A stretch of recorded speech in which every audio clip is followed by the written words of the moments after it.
அறுமுக கடவுள் ஆறுமுக கடவுள்னு நம்ம டெய்லி கும்பிட்டுட்டு இருக்கோமே, நமக்கு என்னைக்காவது இந்த சந்தேகம் வந்திருக்கா?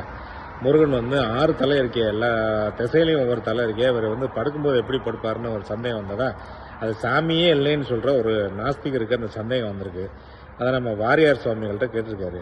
அவர் என்ன மாதிரி இந்த சூழ்நிலையை சமாளிச்சிருக்காருன்னு பார்ப்போம் வாங்க. அதாவது நம்ம சொன்னது மாதிரி வாரியார் சுவாமிகள் வந்து ஒரு பக்தர் ஒருத்தர் வந்து என்னுடைய பொண்ணு கல்யாணத்துக்கு, என் மக கல்யாணத்துக்கு வாங்க சாமின்னு கூப்பிட்டுருக்காரு. இவங்க வந்து காஞ்சிபுரத்தில் போய் ஒரு கல்யாணத்துக்கு அட்டன் பண்ணுறதுக்கு அவர் போயிருக்காரு. அப்போ அங்கே வந்து அந்த நகைச்சுவை நடிகர், தமிழில் வந்து மிகச்சிறப்பான நகைச்சுவை நடிகர், சாமி இல்லைங்கிற ஒரு நாஸ்திகர், அவரும் வந்திருக்காரு.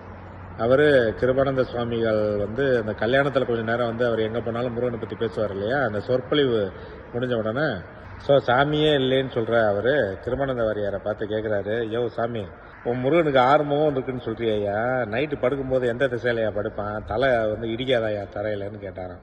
அப்போ வாரியார் சுவாமிகள் வந்து சிரிச்சுக்கிட்டே, அவர் நினச்சிருந்தாருன்னா சிவனுக்கு வந்து நெற்றிக்கண்ணிலேருந்து பிறந்தவன், அவனுக்கு 5 முகம், முருகனுக்கு 6 முகம், அதோ முகம், ஒவ்வொரு முகத்துக்கும் இதுன்னு அவர் மணிக்கணக்காக பேசுகிறவர். இருந்தாலும் சாமியே இல்லைன்னு சொல்கிறவன்ட்ட இவன்ட்ட எதுக்கு நம்ம அனாவசியமாக வாயை கொடுத்துட்டு நினச்சார என்னமோ, அந்த மணப்பெண்ணோடைய தந்தையை கூப்பிட்டுருக்காரு. ஒரு நிமிஷம் ஏரியான்னு சொல்லிட்டு கூப்பிட்டு, இன்னைக்கு மகளுடைய கல்யாணம் சிறப்பாக நடந்தது, நீங்கள் என்ன நல்லா தூங்குனீரா அப்படின்னு. அதை ஏன் சாமி கேட்குறீங்க, 6 மாதமாச்சு நான் தூங்கி, சேரில் இப்படி உட்காந்த மணிக்கே வந்து கண்ணை மூடினதோடு சரி, படுத்து தூங்கி 6 மாதம் ஆச்சுன்னாராம். வாரியார் சுவாமிகள் சொன்னாராம், யோ இங்கே பாரியா, உமக்கு ஆன்சர் கிடைச்சதா, பதில் கிடைச்சதா?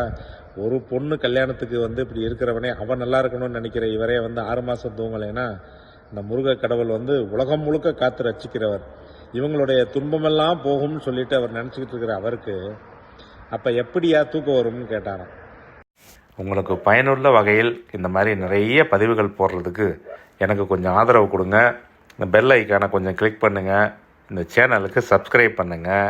நீங்கள் என்ன நினைக்கிறீங்கன்னு கொஞ்சம் தயவு செஞ்சு கீழே வந்து கமெண்ட்ஸில் போடுங்க. உங்களுக்கு பிடிக்குதோ பிடிக்கலையோ, இல்லை என்ன விதமான பாடல்கள் சேர்த்துக்கலாம், உங்களுக்கு என்ன மாதிரி தகவல்கள் வந்து நீங்கள் என்கிட்ட எதிர்பார்க்குறீங்க, அந்த மாதிரி எல்லாத்தையும் நீங்கள் கீழே வந்து பகிருங்க. மீண்டும் தொடருவோம்.